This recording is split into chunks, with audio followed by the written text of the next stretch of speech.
Here we are. It's Bob here opening the guitar show with my good compadre Ramon. And today I'm specifically here tasked with interviewing him about what he's holding.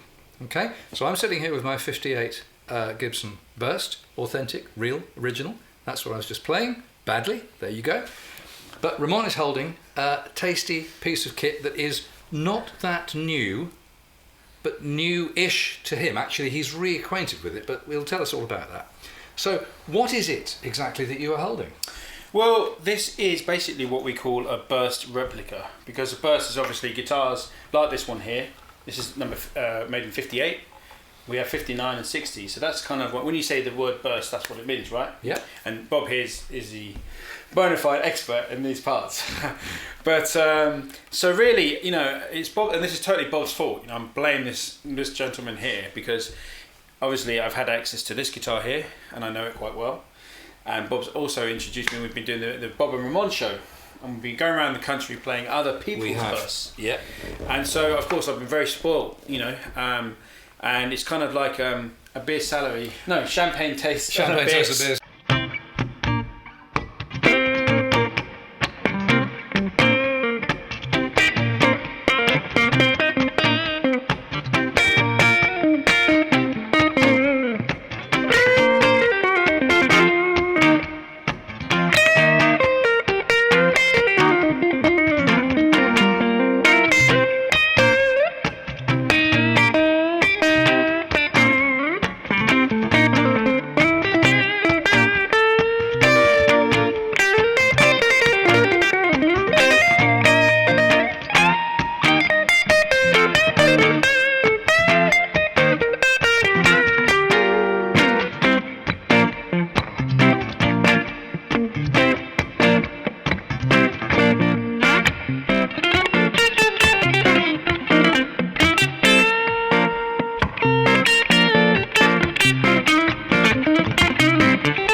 Is on David Plu's stand at the various guitar shows at Kempton and at Haydock. Yeah. He's managed, because he publishes these amazing books about sunburst and gold tops and shortly ES thin lines as well. And he's managed to get together quite a few bursts. So you've actually now had access to a couple of handfuls. Yeah. Which makes you quite rare. Oh, thank you. Because not many people get to touch one. No, and I'm very, very privileged. Mainly thanks to Bob. And truth be told, we've played some beauts. We've had some serious lookers. We've had some with rockstar pedigree. Yeah. But we've also played a couple of, I won't say dogs, but I would say pups. Well, but they've all got a story to tell, haven't they? Yeah. They've all got a story. As does this guitar. As does this. So the one thing was I played replicas like obviously the Gibson. They had Gibson have an R8, R9, and an R60. Really? Do they? Oh, I don't know. You hum it, they probably make it. Yeah, and then I played who you call Terry from Telford, God rest his soul, Terry Morgan's. I've played a couple of Stigs at the guitar show, Kempton Guitar Show, which were nice. So I played quite a few replicas, and really, when you played one of these things here, and you get to know the feel of it, because this is the thing: it's not just the sound. The paths sound amazing, and that's very, very difficult, if not impossible, to replicate. But what's potentially doable is the feel of the instrument. To replicate the feel. Well, in particular, we're jumping ahead a bit. We'll come back to this provenance, but just while you're on that thing about the feel, so when you're playing that more kind of staccato stuff that you're playing, I think that shows it up less. When you're playing that real Peter Green bend curl into the note, and then you start you you get this kind of it's quite a private experience. It's like, wow, this just feels as well as sounds. It's almost like I need to get some gigs just to play this down. Yeah, it's like the feedback loop between your fingers and your ears via the amp and the cable and you know, speakers. That's where the magic is. Yeah, that's where the magic is, and that really happens when you've got, you know, when you've played a real burst, and you go, okay, now I get it. Until you play the real burst, you're kind of like, why does anyone, you know, why have they become these holy grail instruments? And the toys and rich wankers and all that stuff. Yeah. But when you do have a, you know, which is Bob's got a 58, it's one of my favourite bursts I've played actually. And when you have a great example, then you go, yeah, okay, I get it. I understand it now, and I understand why people are chasing this holy grail thing. So then I met Darren about 10 years ago, a guy called Darren Horton, and he brought over. He basically brought this guitar over to me over 10 years ago. When it's that old. Okay. Yeah. So when he just made it, and he brought it over, and I remember there's actually a demo on the guitar show, or I think it is, or maybe the Ramon Goose channel. From 10 years ago. If you can dig it up, put a link on here. Yeah. I think it's about 10 years. I had hair, so that's how long ago it was. Okay. BH. Yeah. Exactly. Right. So anyway. It's cut a long story short. So then he gives me I'm not going to go because he had a bit of a tragedy in the family. I'm not going to go into the details, but he kind of gave me this guitar and said, never sell this guitar. This is, you can look after this. And so that was about 6 years ago, and I toured it with a band called Desert Rock, which mixed African music, Saharan music and blues, you know. Again, there'll be a link on this of the album because it's worth a listen. It's really good. And so I toured it, and this guitar just had a very. If you're doing sort of a song like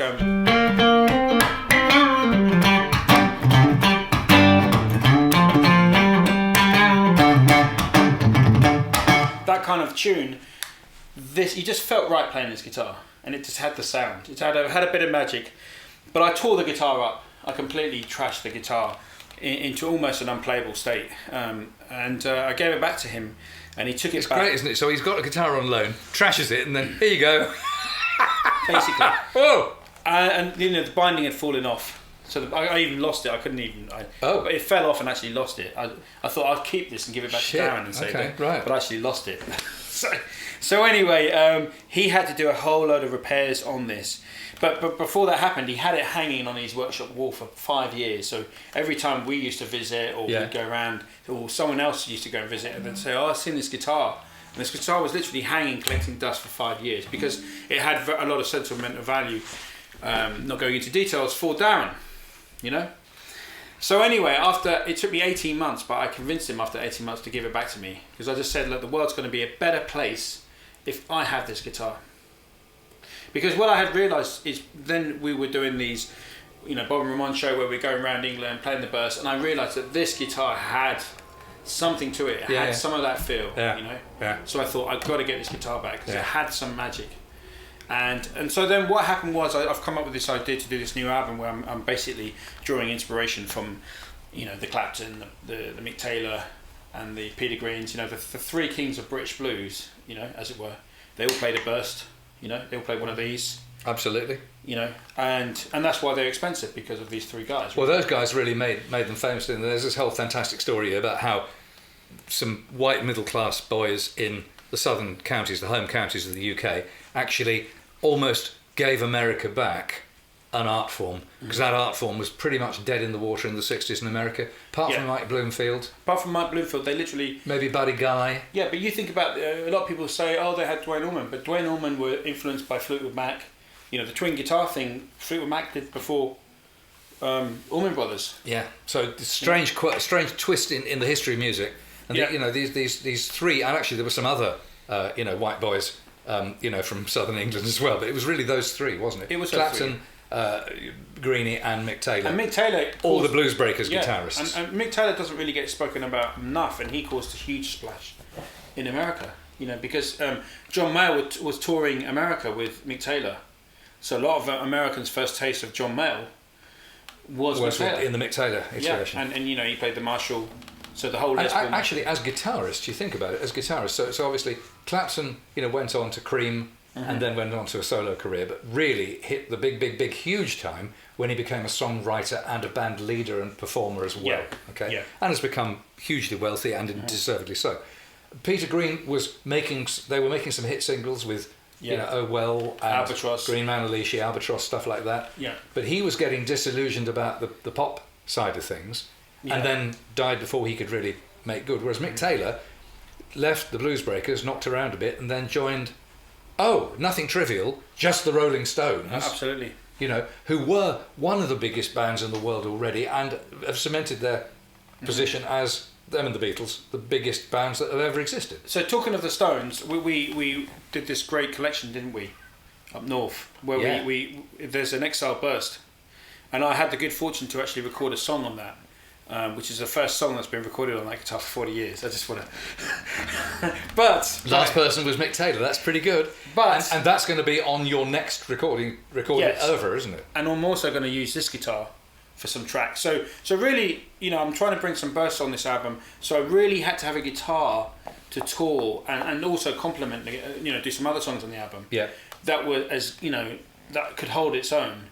I mean, it's never going to be a burst. You're never going to recreate a burst, but to get the same feel and the same vibe, it had to be a special guitar, and that's where this guitar... I mean, it is, sitting here, nuzzling mine again as usual, because hardly a day goes past in my life when I don't hold this guitar, because it's just wonderful.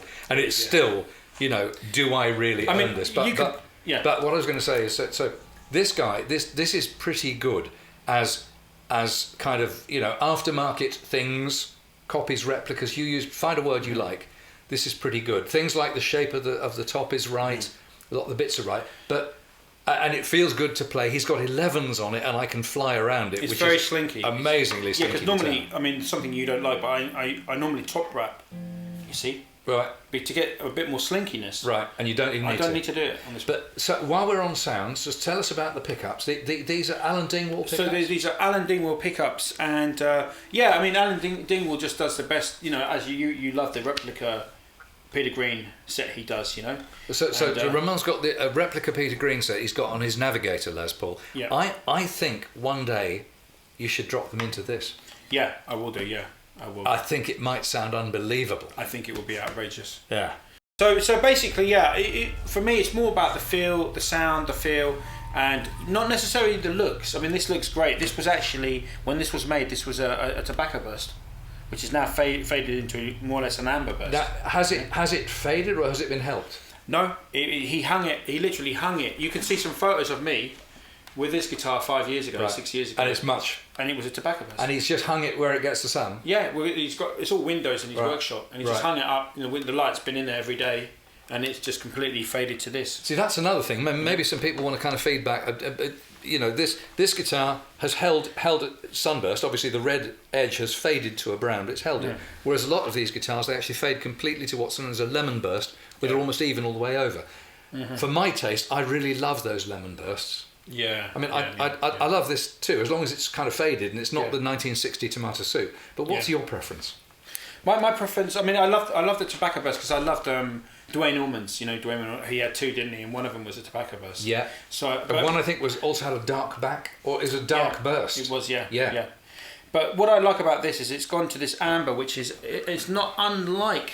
It's not a million miles away. Yours has probably got a bit more red in it. Yeah. But it's not. It's kind of naturally gone to this nice, really. Yeah. So I love this. I think this is a really beautiful. And it looks quite like the greeny one in terms of texture and stuff. Yeah. And another thing, which my favourite ones are, if you look at it at a certain angle, it looks completely plain. Yes.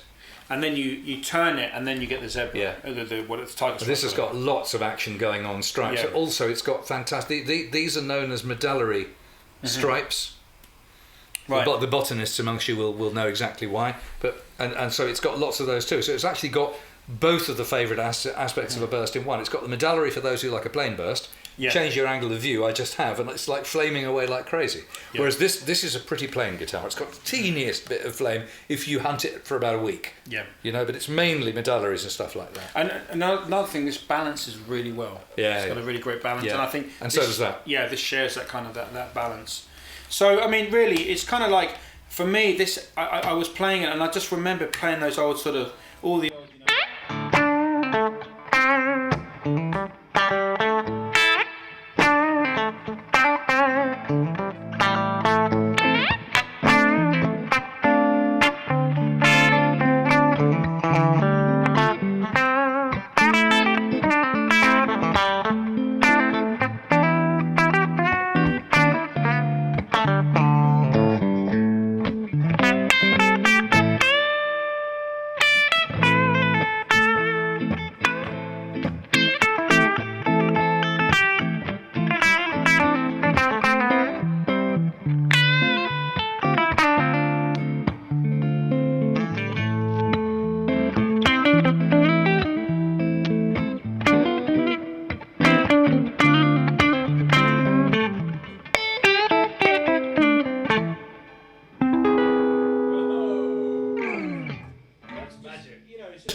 it's it's never going to be exactly a buzz because of the age difference and some of the parts. But just the feel when you put your hand around this neck, you kind of get in character. It makes you put a guitar on and you can kind of think, okay, now I'm absolutely you're channeling that really music has. from the 66. Now it's a 59 or 60 in the sense that it's got bigger frets and higher frets than this, which is the skinny 58s, and that helps with the slinkiness. But it plays great, feels great. Is there anything funny, clever going on with the electronics, like treble bleeds or anything, or is it really? It's stock vintage. Stock vintage. We've got a Brazilian board. And just like the binding. I think that they've got the binding kind of more or less right. Sometimes the binding is wrong, isn't it? On some of the one thing I find a lot of modern replicas, including the Gibsons, is the binding is not only too it's too thick, sticking out from the neck. It's too tall, and they leave it on completely straight on the side, so the neck doesn't start to curve until further back, and that makes the neck. I'm not saying it's a bad neck. It's just when you've played one of these and you pick one of those up, it's like, okay, this is different. Yeah. And different, if you're making a replica, has got the word wrong attached to it. Yeah. Yeah. So it's kind of like it's I think with Darren's guitars, what he can just get that feel, that right kind of vibe to them. If you're looking for this kind of thing. Yeah.